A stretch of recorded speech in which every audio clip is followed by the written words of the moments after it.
اجالا شان رمضان ہے سارے مہینوں سے. بسم اللہ الرحمن الرحیم. مولا یا صلی وسلم دائماً ابدا علی حبیبک خیر الخلق کلہم. اتری میرے خیال پہ مشک ختن تمام، اتری میرے خیال پہ مشک ختن تمام، سوچا خدا کا نام تو مہکا بدن تمام، سوچا خدا کا نام تو مہکا بدن تمام. آؤ زباں کو ذکر الہی سے تر کریں، آؤ زباں کو ذکر الہی سے تر کریں، فکر و دل و نگاہ کی اترے تھکن تمام، فکر و دل و نگاہ کی اترے تھکن تمام. طائر نسیم صبح کے ہمراہ صبح دم، طائر نسیم صبح کے ہمراہ صبح دم، دیکھے خدائے دیکھے ذکر خدائے پاک میں دیکھے مگن تمام، ذکر خدائے پاک میں دیکھے مگن تمام. لکھا میرے قلم نے جب ایاک نستعین، لکھا میرے قلم نے جب ایاک نستعین، خوشبو مثال ہو گئے حرف و سخن تمام، خوشبو مثال ہو گئے حرف و سخن تمام. اور سانسوں میں اس کے ذکر کی نوبت کی گونج ہے، تسبیح جس کی کرتے ہیں کوہ و دمن تمام. حمد کے ان اشعار کے ساتھ ناظرین کرام، شان رمضان کی یہ خصوصی ٹرانسمیشن ARY کی ٹی وی کے لاہور اسٹوڈیو سے آپ دیکھ رہے ہیں.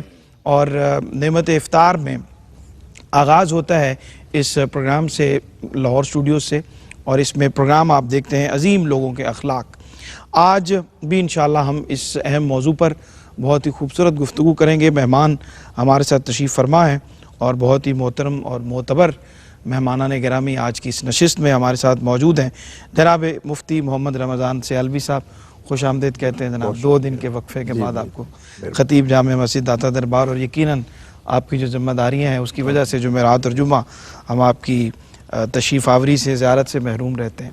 اور ہمیں آج جوائن کیا ہے سید ہارون رشید آستانہ عالیہ بوکن شریف صاحب سے. ان سے آج ان کو خوش آمدید بھی کہتے ہیں اور ان کا شکریہ بھی ادا کرتے ہیں کہ آج وہ ہمارے ساتھ اس نشست میں تشریف فرما ہے.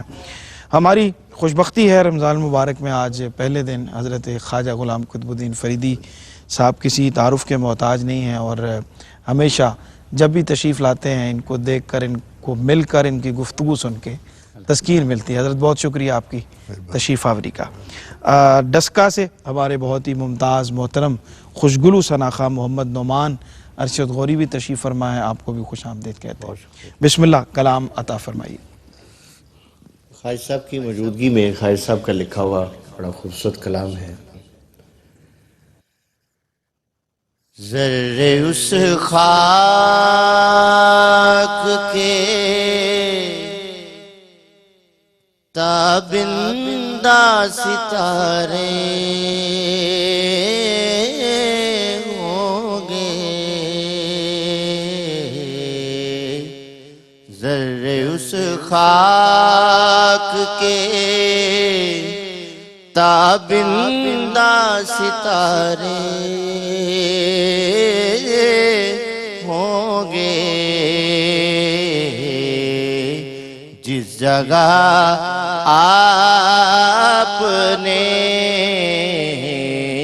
جس جگہ آپ نے نالین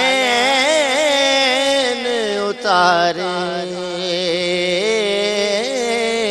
ہوں گے.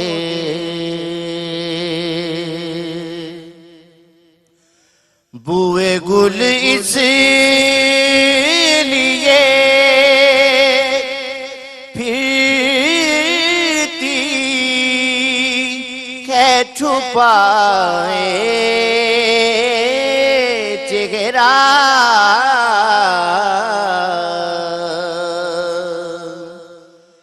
بوئے گل اس لیے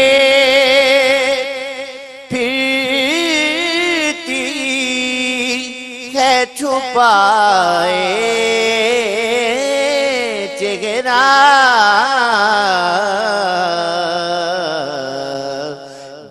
یسوع سرکار دو عالم نے سوارے ہوں گے یسوع سرکار دو عالم نے سوارے ہوں گے اور لوگ تو حسن عمل لے کے چلے روز حساب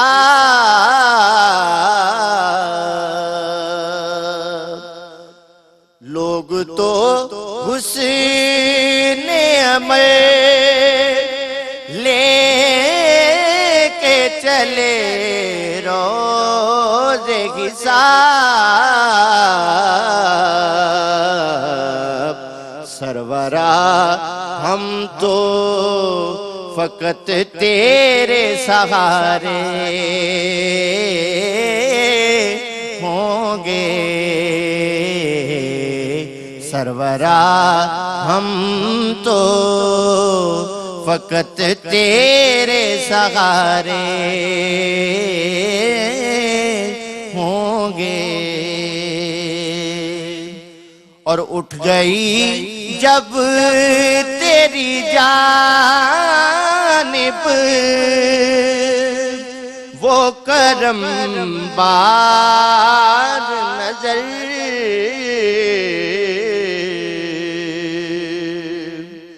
اٹھ گئی جب تیری جانب وہ کرم بار نظر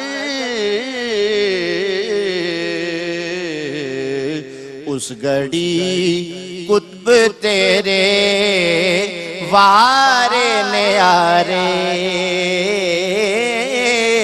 ہوں گے اس گھڑی قطب تیرے وارے نیارے ہوں گے ذرے اس خاک کے ماشاءاللہ سلامت رہیں جناب. بہت خوبصورت کلام خوبصورتی سے ماشاءاللہ آپ نے پیش کیا اور حضرت تشریف فرما ہے. آج ہم ویسے آخر میں پوچھیں گے اس کلام کہ کب عطا ہوا اور کیسے اس کے کچھ بیک گراؤنڈ انشاءاللہ آپ سے اس پروگرام کے آخر میں انشاءاللہ عرض کریں گے.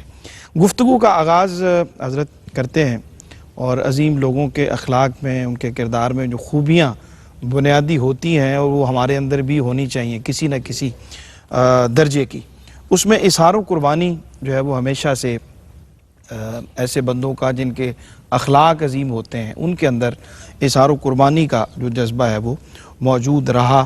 اور اہل بیت اطہار میں خاص طور پہ ہم دیکھتے ہیں، اصحاب رسول میں خاص طور پہ ہم دیکھتے ہیں اظہار و قربانی اور ان دو ہستیوں کے اخلاق.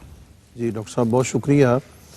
بنیادی طور پر کسی بھی شخصیت کی جو پرسنالٹی گرومنگ اور ڈیولپمنٹ کے بعد اس کا ایک خاکہ لوگوں کے سامنے آتا ہے تو وہ مختلف اوصاف جب اس میں مجتمع ہو جاتے ہیں تو اس کے نتیجے میں ہی ایک بہت اچھی شخصیت کا تصور ٹھیک آپ کے سامنے آتا ہے. بالکل ٹھیک. اب جب ہم اس اینگل سے حضور علیہ السلام کے اہل بیت اطہار رضوان اللہ تعالیٰ علیہم اجمعین اور صحابہ کرام رضی اللہ تعالیٰ عنہم اجمعین کو دیکھیں تو وہ بنیادی طور پر ان تمام خوبیوں اور صفات کو اپنی ذوات کے اندر جمع کرنے والے بے شک بے شک اور ان کو اپنے اندر جمع کرنے کے بعد ہی پھر وہ ان اوصاف کی وجہ سے ان کمالات کی وجہ سے وہ امت میں مقتدا رہنما اور آئیڈیل ایمان کے لیے معیار اور ممتاز قرار پاتے ہیں. بالکل ان میں جو ایثار اور قربانی ہے وہ ایک بڑا اہم وصف ہے. ٹھیک. اچھا پہلے یہ سمجھ لیں کہ ایک ہوتا ہے صدقہ، ایک ہوتا ہے ایثار، ایک ہوتا ہے قربانی. سبحان اللہ. تینوں کے اپنے اپنے لیول ہیں. صدقہ کا مطلب یہ ہے کہ چیز آپ کے پاس آپ کی ضرورت کی موجود ہے اور پھر ایکسٹرا ہے تو آپ اسے دے دیتے ہیں. ٹھیک. آپ کی ضرورت کی آپ نے رکھ لی، باقی آپ نے دے دی، یہ صدقہ ہے. صحیح. ایثار کا لیول اس سے اوپر ہے. صحیح. اثار کا لیول یہ ہے کہ آپ کو خود اس کی ضرورت ہے، آپ خود چاہتے ہیں کہ آپ وہ چیز اپنے پاس رکھیں، ٹھیک، لیکن آپ اپنی ضرورت کو دوسرے مسلمان بھائی کے لیے قربان کر دیتے ہیں اور اسے ایثار کر دیتے ہیں۔ وَالَّذِينَ يُؤْثِرُونَ عَلَىٰ أَنفُسِهِمْ وَلَوْ كَانَ بِهِمْ خَصَاصَةٌ، اس کی جو ڈیفینیشن ہے وہ قرآن مجید نے خود اس آیت میں ایثار کے ساتھ بیان کی ہے۔ اور اس کا تو اصحاب رسول جہاں پہ جی ہاں، وہ جنگ کے اندر پانی اب آخری موقع پر بھی انہوں نے اظہار کیا۔ اچھا ٹھیک، ظاہر ہے۔ اچھا ایک آپ کے بتانے سے میں ایڈ کرتا چلوں، قرآن مجید کی کچھ آیات وہ ہیں کہ جو آیات اترتی ہیں تو صحابہ اس کی تفسیر بنتے ہیں، جی بے شک، صحیح، پھر اس کے مظاہر ان میں نظر آتے ہیں۔ ٹھیک، قرآن کا ایک اعجاز، اصحاب رسول اہل بیت اطہار کی ایک شان یہ ہے کہ مظاہر تربیت مصطفیٰ کریم صلی اللہ علیہ وسلم کی وجہ سے ان میں ظاہر ہوتے ہیں اور قرآن اس پہ آیات کو اتارتا ہے، ان کی تحسین فرماتا ہے۔ یہ دونوں چیزیں قرآن پاک کے ساتھ ساتھ چلتی ہیں۔ اس کے واقعات تو ڈھیروں ہیں جو ہم آگے چلائیں گے اور عرض کریں گے۔ تو ایثار کا درجہ اس سے اوپر ہے، ٹھیک، اور جب قربانی کی بات آتی ہے تو قربانی اس سے بھی اوپر ہے۔ سبحان اللہ۔ قربانی کے اندر ایک خاص وصف یہ ہے کہ ایثار کے اندر آپ کی ذات باقی رہتی ہے، آپ اپنی ذات کے ساتھ موجود رہتے ہیں، ٹھیک، اور پھر آپ چیز کو دے دیتے ہیں۔ قربانی کا تصور یہ ہے کہ آپ اپنی ذات کو بھی فنا کر دیتے ہیں، اپنی ذات کو بھی پیش کر دیتے ہیں۔ اب ان تینوں میں اگر دیکھیں، صدقہ کو، ایثار کو، قربانی کو، اہل بیت اطہار مولائے کائنات سے شروع کریں، حضرت امام حسن مجتبیٰ کا سب کچھ ہوتے ہوئے خلافت کو سپرد کر دینا، جی ہاں، اور پھر ان حالات سے گزرنا، امام علی مقام اور دیگر تمام اصحاب رسول کو، حضرت صدیق اکبر رضی اللہ تعالی عنہ سے لے کے حضرت عمار بن یاسر تک سب کو دیکھ لیں، تو میں تو کہتا ہوں کہ ان کا سراپا مجسم ہی، بالکل، وہ آپ کہہ لیجئے کہ صدقات سے ہے، وہ ایثار سے ہے، اور قربانیوں سے مجسم نظر آتا ہے۔ جی ناظرین اکرام، ایک چھوٹا سا وقفہ ہے، ہمارے ساتھ رہیے، لوٹتے ہیں اور پھر یہیں سے آغاز کرتے ہیں۔ جی ناظرین، خوش آمدید کہتے ہیں وقفے کے بعد آپ کو۔ پروگرام دیکھ رہے ہیں آپ عظیم لوگوں کے اخلاق، نعمت افطار، ARYQ TV کے لاہور اسٹوڈیو سے، اور بریک پہ جانے سے پہلے بہت اچھی گفتگو قبلہ مفتی صاحب نے فرمائی، اور اس میں صدقہ، ایثار اور قربانی کا کے مدارج کو آپ نے بیان فرمایا بڑی خوبصورتی کے ساتھ۔ آگے چلتے ہیں اور خواجہ غلام قطب الدین فریدی صاحب ہمارے ساتھ تشریف فرما۔ حضرت، ناشکری کا وصف عمومی طور پہ انسان کے اندر پایا جاتا ہے، اور جب ہم اس کو دیکھتے ہیں اصحاب رسول کی زندگی میں اور عظیم لوگوں کے کردار میں، اخلاق میں دیکھتے ہیں، اہل بیت اطہار کی زندگی میں دیکھتے ہیں، تو وہ ان کے اندر شکر گزاری کا جذبہ بہت زیادہ نظر آتا ہے۔ تو کس طرح ہم استفادہ کرتے ہوئے اپنی زندگی کو ان کے کردار کے مطابق ڈھالنے کی کوشش کرتے ہوئے رب کے شکر گزار بندے بن سکتے ہیں؟ بسم اللہ الرحمن الرحیم۔ شکریہ جناب۔ عرض یہ ہے کہ شکر کی جو اہمیت ہے اور اس کا جو صحیح انداز ہے، اس کے بارے میں حضرت شیخ سعدی رحمت نے بڑی خوبصورت بات کی۔ جی، وہ فرماتے ہیں ہر نفس ہے کہ فرومی رود ممد حیات است، واہ واہ، بچو برمی آید مفرح ذات، واہ واہ، بس در ہر نعمت دو شکر واجب۔ واہ واہ واہ، کہ سانس جب اندر جاتا ہے تو زندگی بڑھاتا ہے، اللہ اکبر، اور جب واپس آتا ہے تو روح کو فرحت حاصل ہوتی ہے۔ سبحان اللہ، یعنی یہ اندر نہ جائے تو زندگی ختم، اور اگر باہر نہ آئے تو پھر بھی روح کو فرحت حاصل نہیں ہوتی۔ صحیح صحیح، ایک سانس کا اندر جانا بھی نعمت ہے اور اس کا باہر آنا بھی نعمت، سبحان اللہ، اور ہر نعمت پہ شکر واجب ہے۔ اللہ اکبر، ایک سانس پہ تو 2 مرتبہ شکر واجب ہے۔ کیا کہنے، واہ واہ واہ، اور پھر اس کے بعد جب یہ صورتحال ہے تو حضرت شیخ سعدی علیہ رحمت فرماتے ہیں از دست و زبان کے برآیت کس عہدہ شکرش بدرآیت، واہ واہ، کس کے ہاتھ اور زبان سے یہ ممکن ہے کہ اس کے شکر کی ذمہ داری کو ادا کر سکے۔ اللہ اکبر، اور جہاں تک وہ لوگ جن کا آپ ذکر فرما رہے ہیں، اچھے لوگ، صالح لوگ جنہوں نے شکر ادا کیا، ان کے بارے میں ایک بزرگ نے دوسرے بزرگ سے پوچھا جی، کہ آپ کا کیا حال ہے؟ تو انہوں نے فرمایا کہ اگر مل جائے تو کھا لیتے ہیں، نہ مل جائے تو صبر کرتے ہیں۔ ٹھیک، انہوں نے پوچھا پھر آپ کا کیا حال ہے؟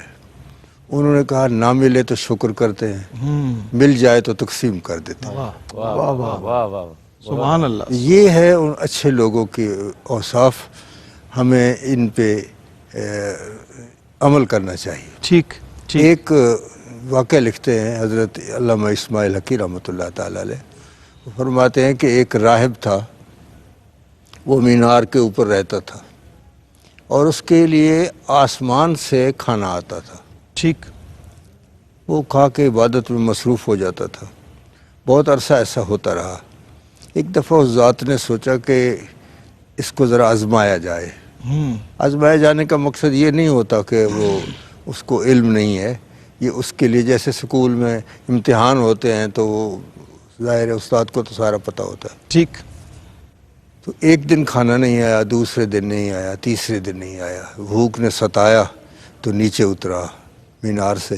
سامنے ایک یہودی کا گھر تھا، اس کا دروازہ کھٹکھٹایا، اس سے کہا کہ مجھے بھوک لگی ہوئی ہے۔ اس نے 2 روٹیاں دے دی۔ وہ جب وہ واپس آنے لگا تو اس کا ایک یہودی کا کتا تھا، اس نے بھونکنا شروع کر دیا اور اس کی بھونکنے میں شدت پیدا ہوتی گئی۔ اس نے سوچا کہ یہ کہیں مجھے کاٹ نہ لے، اس نے پھر آدھی روٹی اس کو ڈال دی۔ اس نے فٹافٹ آدھی روٹی کھا کے پھر وہی کام شروع کر دیا، پھر دوسری آدھی، تیسری، چوتھی، حالانکہ دونوں روٹیاں اس کو کھلا دی، پھر بھی اس نے بھونکنا ختم نہیں کیا۔ پھر اس نے اسے کہا تمہیں شرم نہیں آتی کہ میں نے تمہارے مالک سے 2 روٹیاں لی ہیں اور دونوں تمہیں دے دی ہیں اور پھر بھی تم بھونک رہے ہو، تمہیں شرم نہیں آتی؟ تو اس نے کتے نے اللہ تعالیٰ سے عرض کی یا اللہ مجھے زبان عطا فرما اور میں اس کا جواب دوں۔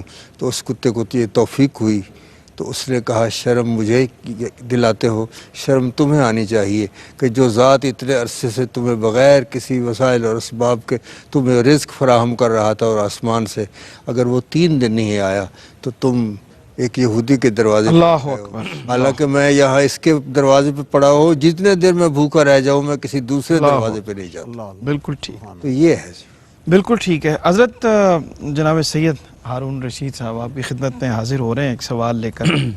خشیت الہی جو ہے وہ یہ عظیم لوگوں کے اخلاق کا بنیادی وصف رہا ہے کہ اللہ کا خوف ہر کام کو کرتے ہوئے اور ہر مصیبت میں، ہر مشکل میں، ہر طرح کی کیفیت میں اللہ تعالیٰ کا خوف اور اس کی ذات کا ڈر ان کے مزاج میں، ان کی شخصیت میں، ان کے کردار میں رہا۔ تو ایک کامل مومن کے لیے اس کی کتنی اہمیت ہے کہ اس کے دل میں، اس کے افعال اور اس کے اعمال میں اللہ کا خوف۔ اعوذ باللہ من الشیطان الرجیم، بسم اللہ الرحمن الرحیم۔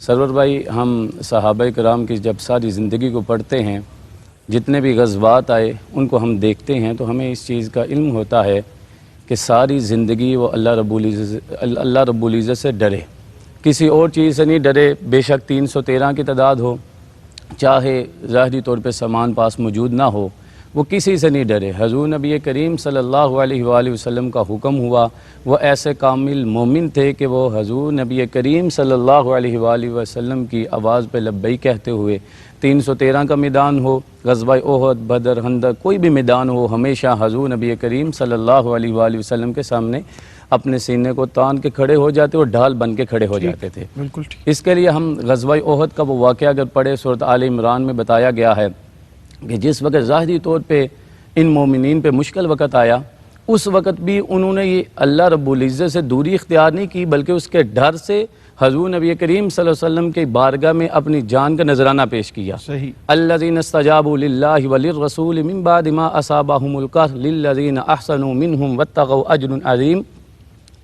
یہ آیات ایسی ہیں جس کے اندر اللہ رب العزت نے ہمیں یہ بتایا ہے، دیکھو یہ مشکلات میں آئے لیکن میرے سے نہیں ڈرے۔ 70 سے زائد صحابہ نے حضور نبی کریم صلی اللہ علیہ وآلہ وسلم کے نام پہ اپنی جان کو قربان کیا، اور حضرت زید ایک ایسے صحابی تھے کہ جنہوں نے ایسے قربانی دی، آپ کے سامنے ڈال بن کے کھڑے ہو گئے، تیر لگتے گئے، 1 لگا، 2 لگا، تیر بے شمار تیر لگے، اور جب آخری سانس آیا تو حضور نبی کریم صلی اللہ علیہ وآلہ وسلم نے پاس بلایا۔ جیسے دیکھیں کیسا آخری وقت ان کو خوبصورت آیا، ہم بھی یہی دعا مانگتے ہیں، جیسے ہی آپ کے قریب پہنچے، آپ کے قدموں میں گرتے ہیں، اسی وقت کلمہ پڑھ کے اللہ رب العزت کی بارگاہ میں اپنی جان کو سپرد کر دیتے ہیں۔ جب ان لوگوں نے یہ قربانیاں دی، یہ اثار کا یہ جذبہ دیا، یہ مومنین نے ہمیں اپنی سیرت دکھائی۔ تو پھر اللہ رب العزت نے ارشاد فرمایا فَانْقَلَبُوا بِنِعْمَةٍ مِّنَ اللَّهِ وَفَضْلٍ لَّمْ يَمْسَسْهُمْ سُوءٌ وَاتَّبَعُوا رِضْوَانَ اللَّهِ وَاللَّهُ ذُو فَضْلٍ عَظِيمٍ۔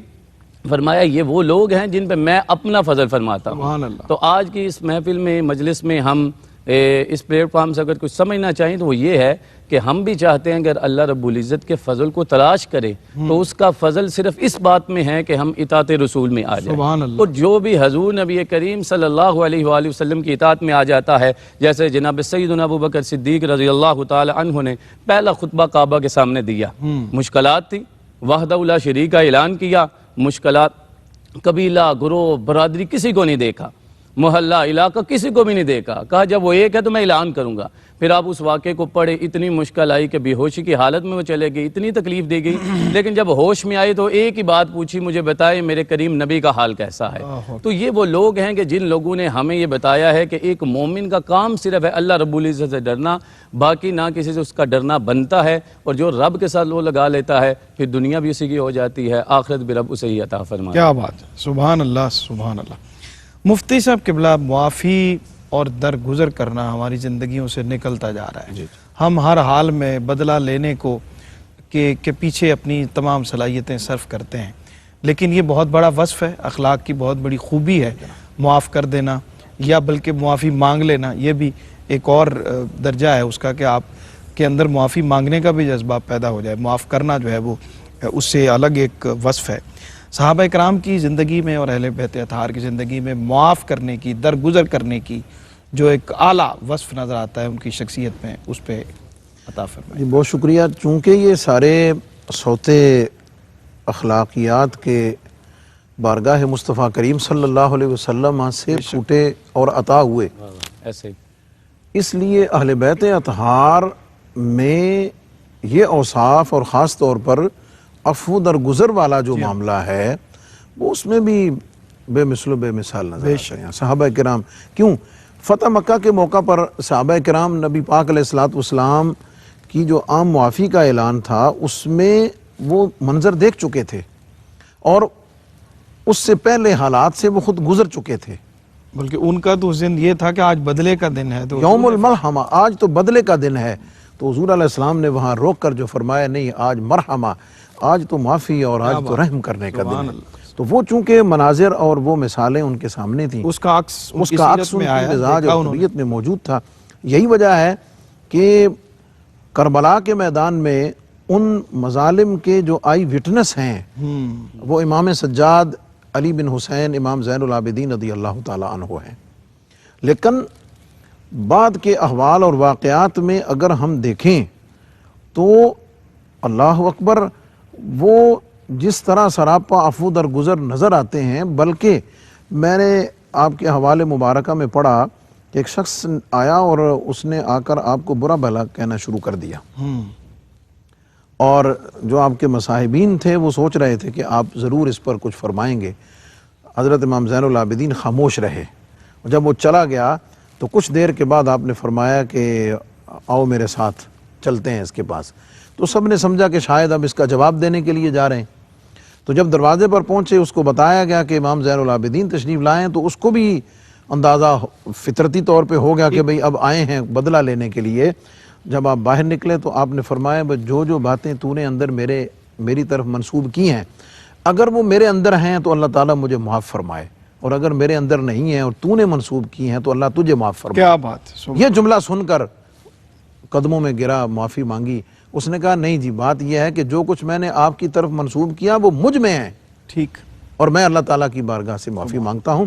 اور پھر اس کے بعد کے احوال، بلکہ میں تو جب ان ہستیوں کو پڑھے نا جی، خاص طور پر اہل بیت اطہار، تو یہ ہر زمانے میں یہ جو حکومت اور بہت سارے معاملات میں وہ مطلب مظلومین اور ظلم سہنے والوں میں ان کی روایت میں ہے، لیکن اس کے باوجود ان کی طرف سے معافی، درگزر، عفو، اور عفو کا وصف یاد رکھیں، سمجھنا چاہیے۔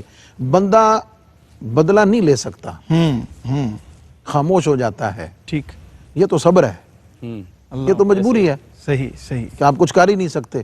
عفو درگزر کا منظر اور مظہر اس وقت نظر آتا ہے جب آپ بدلہ لے سکتے ہوں، ٹھیک، جب آپ کچھ کہہ سکتے ہوں اور آپ کہیں جا والکاظمین الغیظ والعافین عن الناس، اس وقت کہہ کے انسان معاف کر دے، یہ اس کا مظہر ہوتا ہے۔ کیا بات ہے، سبحان اللہ سبحان اللہ۔ ناظرین کرام، بریک کا وقت ہے، تھوڑے سے چھوٹے سے وقفے کے بعد حاضر ہوتے ہیں آپ کی خدمت۔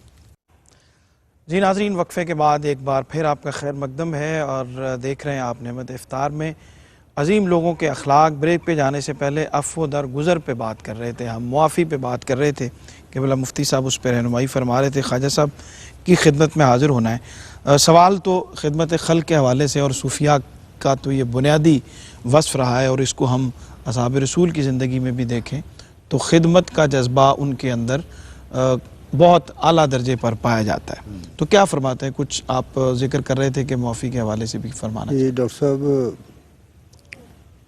تصوف کے بارے میں کہا جاتا ہے اصل تصوف دو چیز است۔ جی تصوف کی بنیاد دو چیزوں پر ہے، جی نکوئی با خلق و صدق با حق۔ مخلوق کے ساتھ نیکی کرنا اور اللہ کے ساتھ سچ بولنا، واہ یہ دو چیزیں ہیں جس پہ تصوف کی بنیاد ہے۔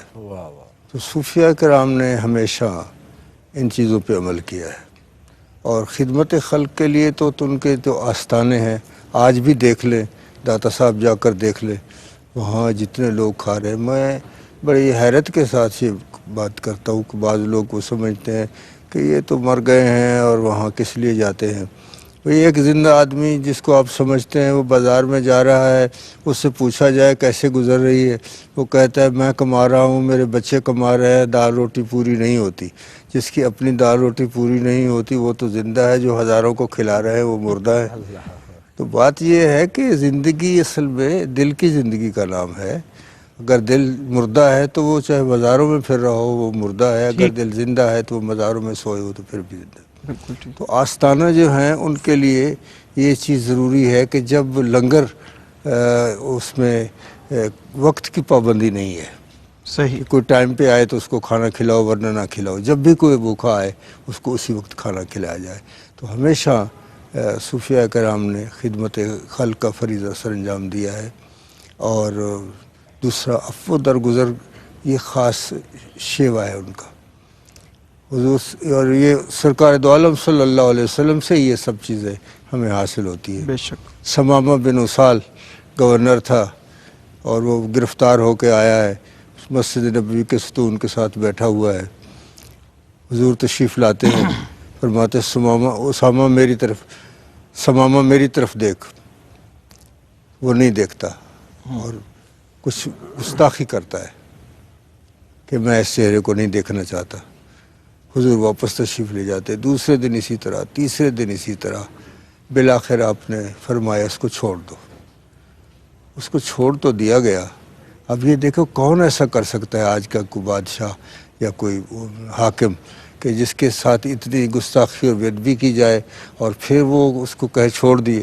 حضور نے اس کو چھوڑ تو دیا لیکن ایسے نہیں چھوڑا، اس کو اپنا بنا کے چھوڑ دیا۔ کیا اسیری ہے، کیا رہائی ہے۔ وہ جاتا ہے حوض تک دوڑتا ہوا تو سوچتا ہے کہ میں اگر دیکھ لیتا چہرہ تو کیا حرج تھا، انہوں نے 3 دن کے بعد بھی مجھے چھوڑ دیا ہے۔ تو پھر سوچا کہ میں واپس چلا جاتا ہوں، جا کے دیکھ زیارت کر لیتا ہوں۔ تو وہ سوچتا ہے کہ جو یہاں آتا تھا حوض پہ وضو کرتا تھا اور پھر آگے جاتا تھا، میں بھی وضو کر لوں، وضو کر کے اس سے زیادہ سپیڈ کے ساتھ جاتا ہے۔ تو جب جا کے سرکار کے چہرے انور کو دیکھتا ہے تو پھر پلٹ کر نگاہ نہیں آئی، تم پہ قربان ہو گئی ہوگی، اور پھر وہ مشرف باسلام ہو گیا۔ کیا بات، یہ سرکار کا عفو درگزر کا یہ سلسلہ تھا۔ بالکل ٹھیک۔ جناب سید ہارون رشید صاحب، آپ کا بھی ظاہر ہے کہ خانقاہی نظام کے ساتھ آپ کا تعلق ہے، خدمت خلق اور مخلوق کی خیر خواہی بنیادی وصف ہے ہمارے ان تصوف سے ملکہ آستانوں کا، اس حوالے سے آپ بھی کچھ ایڈ کیجیے۔ میں اس میں یہ عرض کرنا چاہوں گا کہ انبیاء ہوں، صوفیاء ہوں، صحابہ کرام ہوں، اہل بیت ہوں، سب سے پہلا بنیادی وصف جو ان میں ہوتا ہے وہ خدمت خلق ہے۔ ٹھیک۔ جس بندے کا مخلوق کے ساتھ رابطہ مضبوط ہوتا ہے، رب بھی اس کے ساتھ اپنے رابطے کو مضبوط فرما دیتا ہے۔ سبحان اللہ، سبحان جس طرح آپ نے خانقاہی نظام کا فرمایا، تو میں جس خانقاہ سے تعلق رکھتا ہوں اور ہمارا ایک محبت کا تعلق ہے آستانہ عالیہ بیرا شریف، ٹھیک۔ وہاں آج بھی ہزاروں کی تعداد میں لوگ جو ہیں وہ علم حاصل کر رہے ہیں، اور آج بھی حضور سید ضیاء الامت کا وہ فیضان عام ہے جس طرح مجھ سے قبل خواجہ صاحب نے فرمایا کہ لوگ ان کے بارے میں سوال کرتے ہیں کہ شاید یہ زندہ نہیں ہے، یا تو ہر ایک انسان کا اپنا یہ عقیدہ ہے. ہم تو کہتے ہیں دیکھیں انہیں جائے ہوئے بھی آج سے 24-25 سال گزر گئے ہیں، لیکن آج بھی ہزاروں لوگ اسی نور سے فیض لے رہے ہیں. اسی لیے آج ہمیں یہ سیکھنا چاہیے یا سمجھنا چاہیے اگر ہم بھی کوئی مقام حاصل کرنا چاہتے ہیں تو خدمت ہمیں مخلوق کی کرنی پڑے گی. جو مخلوق کے ساتھ رابطہ مضبوط کرتا ہے خالق بھی اس کے ساتھ رابطہ مضبوط کرتا ہے. اہل بیت کی اگر سیرت میں ہم دیکھیں تو سورۃ دہر میں کتنا خوبصورت واقعہ لکھا ہوا ہے، نقل کیا گیا. فرمایا وَيُطْعِمُونَ الطَّعَامَ عَلَىٰ حُبِّهِ مِسْكِينًا وَيَتِيمًا وَأَسِيرًا کہ ان کے گھر کے باہر جب کوئی سائل، مسکین، کوئی اسیر کوئی بھی آ جاتا ہے تو چاہے اپنی جو بھی کیفیت ہو، جس بھی حالت میں بیٹھے ہوں، وہ آنے والے کو عطا ہی فرماتے ہیں. تو کوئی بھی انسان اگر اپنے آپ کا دنیا میں نام بنوانا چاہتا ہے تو سب سے پہلے اسے خدمت خلق کرنا پڑے گی.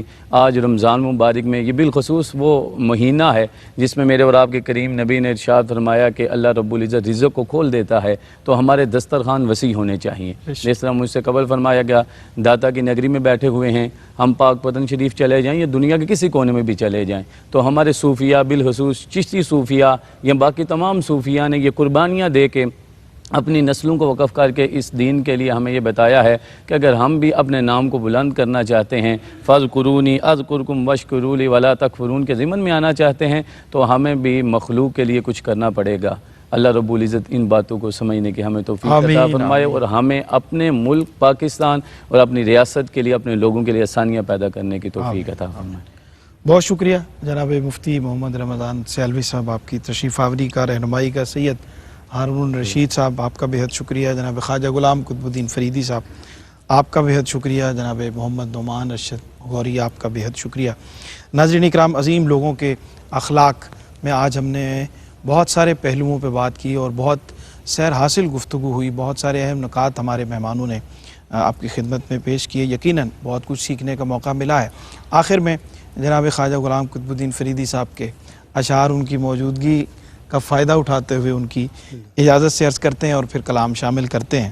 اور اس وقت عشاق جو ہیں وہ حضور کی بارگاہ میں حاضر ہو رہے ہیں کشا کشا، اور جو یہاں ہیں وہ کہتے ہیں کہ پھرتے ہیں نظر میں در و دیوار مدینہ، پھرتے ہیں نظر میں در و دیوار مدینہ، ہیں رشک جنا کوچہ و بازار مدینہ، ہیں رشک جنا کوچہ و بازار مدینہ.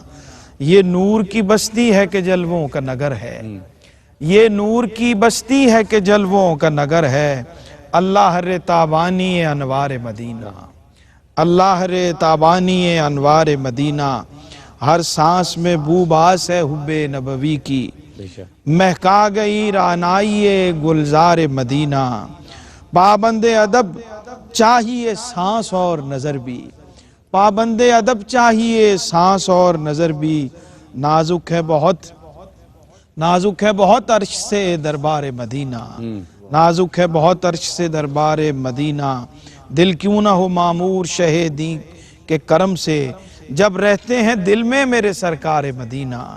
گزرے ہیں اسی راہ سے خرامہ شہ والا، ہاں کت پتا دیتے ہیں آثار مدینہ، ہاں کت پتا دیتے ہیں آثار مدینہ. اجازت دیجئے ڈاکٹر سرور حسین نقشبندی کو. کلام ہم شامل کرتے ہیں اور ہماری نشریات ہمارے کراچی اسٹوڈیو سے جاری رہیں گی. محمد نعمان ارشد غوری سے. جہاں بھی ہو وہیں سے دو صدا سرکار سنتے ہیں. جہاں بھی ہو وہیں سے دو صدا سرکار سنتے ہیں. سرے سنتے ہیں، پسے دیوار سنتے ہیں. سرے آئین سنتے ہیں، پسے دیوار سنتے ہیں. میری ہر سانس ان کی آہٹوں کے ساتھ چلتی ہے،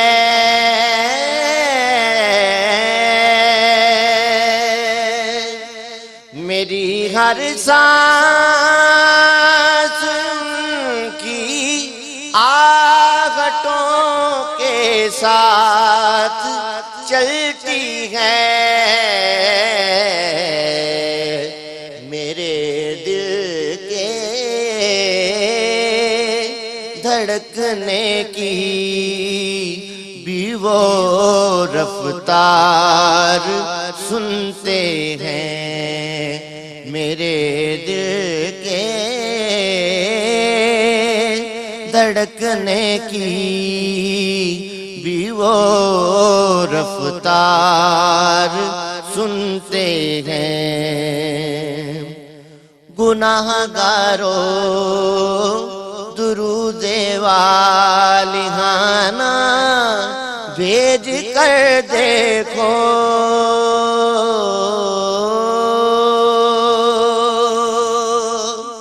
گناہ گارو درود والہانہ بھیج کر دیکھو، وہ اپنے امتی کا نغمہ کردار سنتے ہیں، وہ اپنے امتی کا نغمہ کردار سنتے ہیں، میں صدقے جاؤں ان کی رحمت للعالمین کے،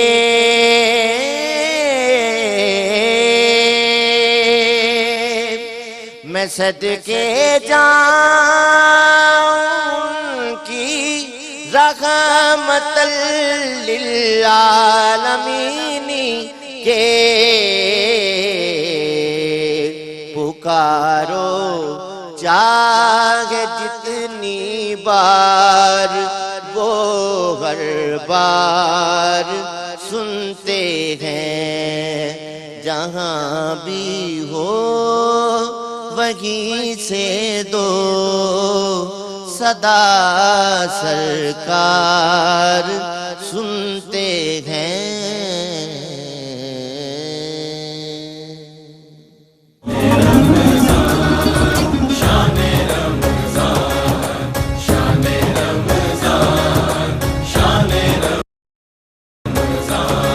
ہے مومنوں کے دل کا